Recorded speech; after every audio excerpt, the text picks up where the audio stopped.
नमस्कार। वंदे मातरम के 150 वर्ष पूर्ण होने के उपलक्ष्य में भारत सरकार के गृह मंत्रालय द्वारा एक एडवाइजरी हाल ही में जारी की गई थी, जिसमें वंदे मातरम जो गीत है उसके 6 स्टैन्ज़ा पूरे के पूरे गाने की जो है वो सलाह दी गई थी। उस पर सुप्रीम कोर्ट में एक याचिका दायर हो चुकी है और उस याचिका को सुप्रीम कोर्ट ने यह कहते हुए खारिज कर दिया कि इसमें इसे गाने की कोई बाध्यता नहीं है।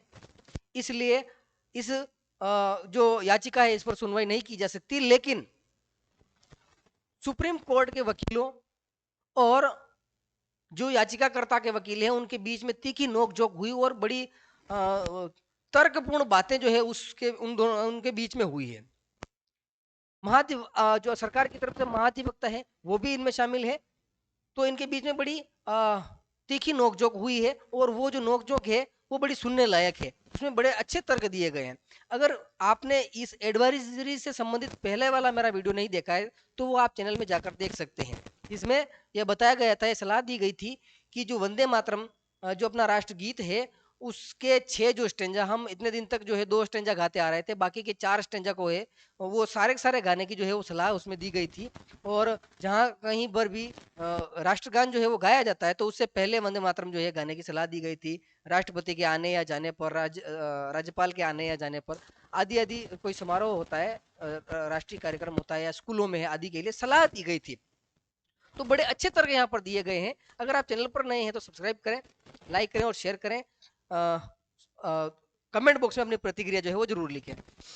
यहाँ पर आप देखेंगे सुप्रीम कोर्ट जो है वो इस वंदे मातरम सर्कुलर के खिलाफ याचिका लगाई थी और उसको सुप्रीम कोर्ट ने जारी कर दिया। सुप्रीम कोर्ट ने बोला न गाने पर कोई दंड नहीं है। सुप्रीम कोर्ट ने क्या कहा कि वंदे मातरम यदि कोई व्यक्ति नहीं गाता है तो उस पर कोई दंड नहीं है। देखिए क्या बात उनके बीच में हुई। सुप्रीम कोर्ट ने बुधवार को गृह मंत्रालय द्वारा यानी मिनिस्ट्री ऑफ होम अफेयर्स, गृह मंत्रालय द्वारा जारी हालिया सर्कुलर को चुनौती देने वाली याचिका पर सुनवाई करने से इनकार कर दिया।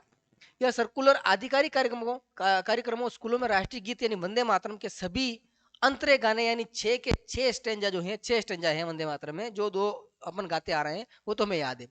संबंधित हाई कोर्ट ने कहा कि सर्कुलर में गीत गाना अनिवार्यता नहीं है, बाध्यता नहीं है। अगर कोई व्यक्ति नहीं गाता है तो उस पर कोई दंडात्मक कार्यवाही नहीं की जाएगी, ऐसा सुप्रीम कोर्ट का कहना है। और सुप्रीम कोर्ट का तर्क ये है कि वह एक सर्कुलर है, एडवाइजरी है, उसमें कोई बाध्यता नहीं है।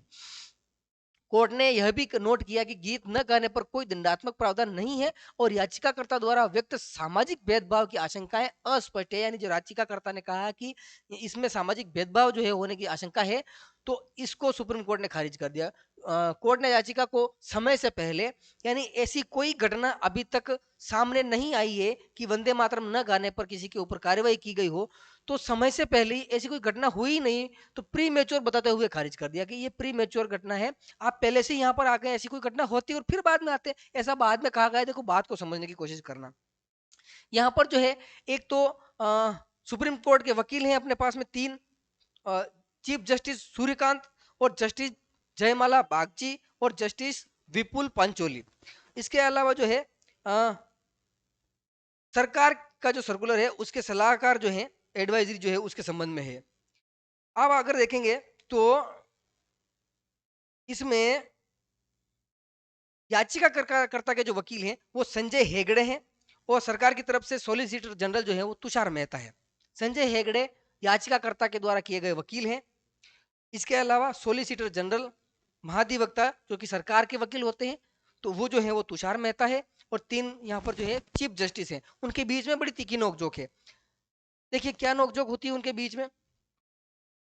चीफ जस्टिस सूर्यकांत, जयमाला बागची और जस्टिस विपुल पांचोली की खंडपीठ मोहम्मद सईद नूरी द्वारा याचिका जो लगाई गई थी, सुनवाई कर रही थी जिसमें 28 जनवरी को एमएएस द्वारा, 28 जनवरी को मिनिस्ट्री ऑफ होम अफेयर्स द्वारा सर्कुलर जारी किया गया। उसके बाद कार्यालयों व स्कूलों में वंदे मातरम गाने के प्रोटोकॉल को चुनौती दी गई थी कि ये गलत है। सुनवाई की शुरुआत में जस्टिस बागची ने कहा कि एमएएस द्वारा जो सर्कुलर जारी किया गया वह एक एडवाइजरी है और यह एक अनिवार्यता नहीं है, यह कंपल्सरी नहीं है, क्योंकि इनका पालन न करने पर कोई दंडात्मक कार्रवाई का निर्धारण नहीं किया गया है, उसमें कोई दंड देने की प्रक्रिया का जो है उल्लेख नहीं किया गया है, ऐसा जो है सुप्रीम कोर्ट का कहना है।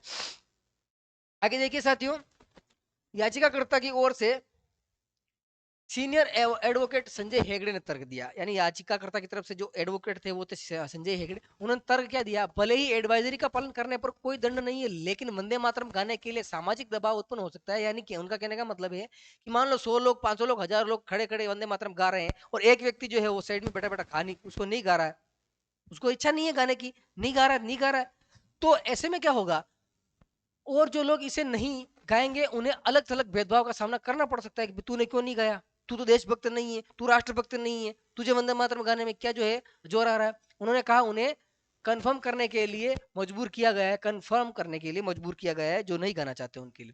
तो चीफ जस्टिस क्या कहते हैं, सूर्यकांत ने कहा कि सर्कुलर में स्क्रूओं में गीत गाने के संदर्भ में मैं शब्द का प्रयोग किया गया है, और मैं शब्द का मतलब ये है कि शब्द का उपयोग किया गया है जो कि इसका मतलब कहते हैं, शब्द का इस्तेमाल हुआ है, कोई दंडात्मक प्रतिकूल परिणाम नहीं है, किसी ने आपसे यह नहीं कहा कि आप अपने संस्थान में इसे करें, सीजेआई जरूरी नहीं आप करें, ऐसा सीजेआई का कहना है। सॉलिसिटर जनरल यानी सरकार की ओर से जो वकील है तुषार मेहता, जो किसी अन्य मामले में उपस्थित थे, ने हस्तक्षेप करते हुए कहा, क्या हमें राष्ट्रीय गीत का सम्मान करने के लिए भी सलाह की आवश्यकता है, हमें लोगों से सलाह लेनी पड़ेगी कि हम राष्ट्रीय गीत का सम्मान करें कि करें। ऐसा हेगड़े ने कहा कि सभी धर्मों के लोग, यहाँ तक कि नास्तिक भी अंततः लॉयल्टी के सामाजिक प्रदर्शन के रूप में इसे गाने के लिए मजबूर हो जाएंगे। यानी उनका कहना है कि अगर कोई व्यक्ति नास्तिक है तो भी वो जो है सामाजिक दबाव के लिए दबाव में आकर जो है इसे गाने को मजबूर हो जाएंगे, ऐसा उनका कहना है। फिर क्या होता है, और भी जो है बातें यहाँ पर बड़ी तगड़ी होती है, और बातें क्या होती है, सोलिसिटर जनरल ने संविधान के अनुच्छेद 51(1) जो है 51(क) का हवाला दिया, पर हेगड़े ने कहा, उस हवाला दिया उस पर हेगड़े ने क्या कहा, अनुच्छेद 51(1) के अनुसार नागरिकों का कर्तव्य केवल राष्ट्रीय ध्वज और राष्ट्रगान का सम्मान करना है। कि 51(a) में जो बात कही गई है उसमें राष्ट्रीय ध्वज यानी तिरंगा और राष्ट्रगान यानी जो जन गण मन है उसकी बात कही गई है, वंदे मातरम का इसमें कोई उल्लेख नहीं है। तो फिर हेगड़े ने कहा देशभक्ति को मजबूर नहीं किया जा सकता, यानी देशभक्ति करने के लिए आप जबरदस्ती आप जो है देशभक्ति करो, उसे देशभक्ति कह ही नहीं सकते, है ना, ऐसा हेगड़े ने कहा। इस पर सीजेआई ने पूछा क्या राष्ट्रगान के लिए भी इसे बाध्य नहीं किया जा सकता, सीजेआई ने पूछा क्या राष्ट्रगान के लिए भी इसे बाध्य नहीं किया जा सकता, तो हेगड़े ने क्या कहा, यदि संविधान का कोई अर्थ है तो इसे व्यक्तिगत अंतरात्मा की रक्षा करनी चाहिए, यानी कोई अर्थ है, कोई चीज है, देशभक्ति चीज है, तो वो अंतरात्मा से होनी चाहिए, यह नहीं कि आप दबाव से किसी को देशभक्ति करवाएं। हमारी परंपरा सहिष्णुता सहिष्णुता सिखाती है, यदि यह केवल बिना दंड वाली एडवाइजरी भी है तो इसे लागू करने का कोई तरीका नहीं है, कि मतलब देशभक्ति जो है वो दबाव पूर्वक देशभक्ति नहीं कराई जा सकती, ऐसा यहाँ पर जो है उसका अर्थ निकल के आता है। जस्टिस बागजी जो है वो कहते हैं जब आपके इस एडवाइजरी के आधार पर भेदभाव का सामना करना पड़े तब हमारे पास आना। बागजी जो है जस्टिस वो कहते हैं कि भाई अभी तक तो ऐसी कोई जो है आपको मुश्किलों का सामना नहीं करना पड़ा, आपने गाया नहीं गाया कोई मतलब नहीं है, अगर आपके पास साथ में कोई इस प्रकार की चीज का सामना आप करते हैं, समस्या का सामना करते हैं, कोई कार्यवाही का सामना करते हैं, तब आप हमारे पास में आइएगा, तब हम जो है इस पर सुनवाई करेंगे। फिर आगे हेगड़े ने कहा कंफर्म करने का खतरा है, इस पर असहमति जताते हुए न्यायमूर्ति बागची ने क्या कहा, ऐसा कोई खतरा नहीं है, आपकी आशंकाएं अस्पष्ट है, आप शंका कर रहे हैं, शंकाएं कर रहे हैं, वो जो है वो अस्पष्ट शंकाएं हैं। सीजेआई ने यह कहा यह समय से पहले की आशंका है, प्रीमेच्योर है, यदि कोई दंडात्मक परिणाम होते हैं तो हमारे पास आइए, यानी आपको जब दंड मिल जाए तब आना हमारे पास। जस्टिस बागची कहते हैं हमें लगता है कि आपकी भेदभाव की आशंकाएं अस्पष्ट है, इनका इस सर्कुलर से कोई संबंध नहीं है। हेगड़े ने राष्ट्रगान की गरिमा कम होने का मुद्दा भी उठाया, उन्होंने हेगड़े ने क्या कहा कि 3 मिनट तक 6 स्टेंजा गाते रहेंगे राष्ट्रगीत के तो राष्ट्रगान की जो है गरिमा वो कम होगी, राष्ट्रगान का महत्व कम होगा, और जो संविधान में जो मूल हमें जो चीज आवश्यकता थी वो चीज हमने संविधान में पहले से ही ले ली, उसके 2 स्टेंजा ले लिए, अब आप जो है वो जबरदस्ती जो है हमसे देशभक्ति करवाना चाहते हैं, तो इससे राष्ट्रगान की जो है गरिमा वो कम होगी। उन्होंने कहा कि हाल ही में राष्ट्रीय नाट्य विद्यालय में वंदे मातरम 3 मिनट तक गाया गया जिसमें राष्ट्रगान दब सकता है। उन्होंने कहा कि सर्कुलर के अनुसार राष्ट्रीय गीत राष्ट्रगान से पहले गाया जाएगा, जिससे राष्ट्रगान का महत्व कम होगा, पहले गा रहे हो तो महत्व कम होगा, वो बहुत देर तक गाया जा रहा है, फिर राष्ट्रगान जो है वो 1 मिनट के लिए गाया जा रहा है, तो इसमें जो है राष्ट्रगान का महत्व जो है कम होने की आशंका है। बड़ी बड़ी बातें उन्होंने कहा कई नागरिकों पर कन्फ्रंट करने का दबाव होगा। चीफ जस्टिस ने असहमति जताते हुए यह केवल एक प्रोटोकॉल है, आपको टेंशन लेने की जरूरत नहीं है, ऐसा कहना किसका है, चीफ जस्टिस का। व्हेन इट इज प्लेड, जब यह बजाया जाए शब्द का उपयोग किया गया है। पहले भी राष्ट्रीय ध्वज का प्रोटोकॉल था जिसमें यह बताया गया था कि यदि कोई उसे फहराना चाहता है तो इन बातों का पालन करना पड़ेगा। हेगड़े ने कहा कि राष्ट्रीय ध्वज के लिए prevention of insult to national honour act के तहत वैधानिक आधार है। हेगड़े कह रहे हैं कि भाई जो अपना जो राष्ट्रीय ध्वज है उसके लिए तो अलग से एक्ट बना हुआ है ना, ये बना हुआ है। उन्होंने कहा कि यह पूरे देश के नागरिक जीवन को प्रभावित करने वाला मामला है और ऐतिहासिक कारणों की राष्ट्रीय गीत के पूर्ण संस्करण का के पूर्ण संस्करण को अपनाया नहीं गया था। जब उस समय भी पूरा नहीं अपनाया गया था, अभी बात एडवाइजरी जारी करने की क्या जरूरत थी। राष्ट्रीय गीत के लिए कानूनी ढांचे का अभाव इस एडवाइजरी को अस्थिर बनाता है। उन्होंने कहा, सीजीआई ने कहा, यदि इसे अनिवार्य बनाया जाता है तो हम इस तर्क की सराहना करते हैं। मतलब हेगड़े द्वारा जो तर्क दिए जा रहे हैं उस पर सीजीआई कह रहे हैं कि अगर इसको अनिवार्य हो जाता, कंपलसरी हो जाता, तो आपके तर्क जो है वो बढ़िया साबित होते। लेकिन अभी जो है आपके तर्क अस्पष्ट है क्योंकि इसमें अनिवार्यता नहीं है। लेकिन इसमें ऐसा कुछ भी नहीं है, ना कोई दंड है ना कोई अनिवार्यता है। तो सोलिसिटर जनरल जो है, सरकार के जो वकील है, वो क्या कहते हैं, वो ये कहते हैं कि जो व्यक्ति कहता है कि देशभक्ति अनिवार्य नहीं है उसे कोर्ट में रिट दायर करने का अधिकार नहीं है। कोर्ट, सरकार के जो वकील हैं वो ये कह रहे हैं, ऊपर उन्होंने कहा अनिवार्यता की बात नहीं कही है। अब ये कह रहे हैं कि भाई साहब जो व्यक्ति कहता है कि देशभक्ति अनिवार्य नहीं है, देशभक्ति के लिए अनिवार्यता नहीं होनी चाहिए, उनका कहने का मतलब अलग है और इनका कहने का मतलब अलग है। उनका कहने का मतलब ये है कि देशभक्ति के लिए आप दबाव नहीं बना सकते, देशभक्ति तो अंदर से उत्पन्न होती ना था, तो देशभक्ति के लिए आप दबाव नहीं बना सकते, उनका कहने का तो मतलब ये।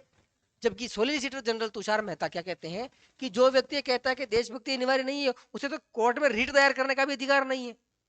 ये बड़ी जो तीखी बात हो गई। इस पर हेगड़े ने कड़ा विरोध जताते हुए कहा, हेगड़े कहते हैं यह केवल दिखावा है, संविधान सभी के लिए है, यह इस पर निर्भर नहीं करता कि आप राजनीतिक या धार्मिक रूप से कहां खड़े हैं। ये था मामला। अब आप अपनी इस पर क्या राय रखते हैं कमेंट बॉक्स में कमेंट करके बताएं। मिलेंगे इसी प्रकार के किसी अन्य जजमेंट के साथ में, तब तक के लिए धन्यवाद। लाइक करें, शेयर करें और सब्सक्राइब करें।